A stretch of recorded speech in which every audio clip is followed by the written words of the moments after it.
You know how Babylonian women were married 2,500 years ago? Once a year, all the women of marriageable age would gather together and the men would form a circle around them. And the man who was the seller, his job was to facilitate marriage contracts. He wasn't some kind of auctioneer or anything. You know, there's this weird thing in our society where we say, oh, these people are so barbaric, but you have to understand the context. So the seller would stand up the most beautiful woman and he would put her up for sale, and the highest bidder would marry her.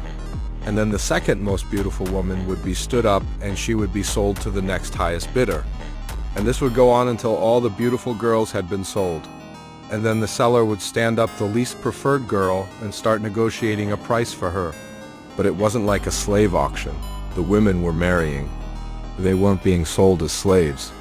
It was a system where the wealthy men funded the matchmaking service so that they could find